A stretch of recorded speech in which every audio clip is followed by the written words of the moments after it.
चुनाव के मद्देनजर कोलकाता में तेज हुआ चुनाव प्रचार। भाजपा की 24 नंबर वार्ड की उम्मीदवार पूर्णिमा कोठारी ने अपने मतदाताओं को वार्ड के विकास का भरोसा दिलाया।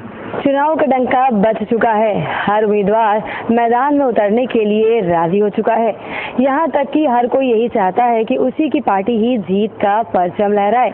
ऐसे में 24 नंबर वार्ड से पूर्णिमा जी क्या क्या सोच के रखी हुई हैं और जनता को किस तरह से वो खुश करेंगी, इस चुनाव में आइए सीधे रुख करते हैं उनसे और जानते हैं बहुत कुछ उनके बारे में।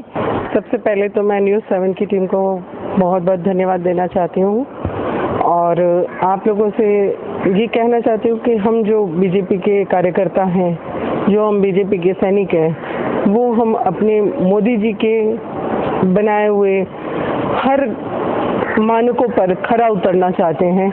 जिस तरह से हमारे प्रधानमंत्री जी 18 घंटे काम करते हैं, हम भी चाहते हैं कि हम भी उसी तरीके से काम करें और देश की तरक्की में अपने 2 हाथ लगाएं। तो क्या सोच के रखी है जनता इस बार कैसे खुश होगी आपको जीत दिलाने में? जनता पिछले 4 सालों से हमें देख रही है और आगे भी मुझे लगता है कि वो जरूर मोदी जी के कार्यों से जिस तरह से खुश है, उसी तरह से हमारे भी कार्यों से खुश होंगी। और जब से आपने चुनाव में राजनीति में कदम रखा है, तब से लेकर अब तक आपने कितना बदलाव किया है? हमने यहाँ पर बहुत तरीके से सामाजिक सेवा की है। मैं ये मानती हूँ कि राजनीति जो है वो भी एक समाज सेवा का अंग है और मैं राजनीति में आई भी समाज की सेवा करने के लिए हूँ।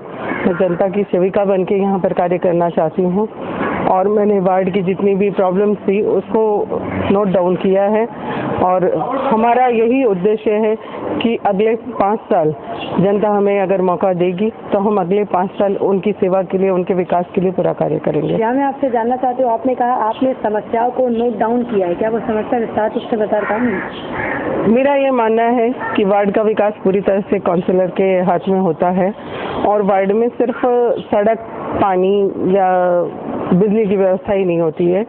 काउंसिलर का सामाजिक पूरा दायित्व होता है, उसमें शिक्षा भी आती है, उसमें स्वास्थ्य भी आता है, उसमें घर परिवार की भी किसी की समस्या हो वो भी आती है। तो हम अपनी तरफ से हर तरीके से शिक्षा के क्षेत्र में, स्वास्थ्य के क्षेत्र में हर तरीके से हम काम करना चाहेंगे। हमारे वार्ड में जैसे स्कूलें जो चल रही हैं आज वो अभावग्रस्त होकर बंद हो रही हैं और स्वास्थ्य के लिए यहाँ पर एक भी कोई व्यवस्था नहीं है, एक भी डायग्नोस्टिक सेंटर नहीं है। तो मैं ज़रूर चाहूँगी कि हम आगे बढ़ के इसके लिए जनता के लिए कुछ ऐसा कार्य करें शिक्षा और स्वास्थ्य और में। महिलाओं को कैसे राजनीति की तरफ जुझारू करूँगी कि वो भी आए राजनीति से जुड़े? ऐसा है कि महिलाएं आज के दिन में बहुत सक्षम हो गई हैं और वो खुद बहुत समझदार हो गई हैं। अब वो पहली वाली स्थिति नहीं रह गई कि घर वाले ने कह दिया वहीं पर हम वोट डालेंगे। आज महिलाएं अपने मत को स्ट्रांगली रखती हैं, तो महिलाएं आगे आ रही हैं और भी आएंगी और मैं उनको हमेशा अपने साथ देख रही हूँ और मैं चाहूँगी कि वो आगे आएं।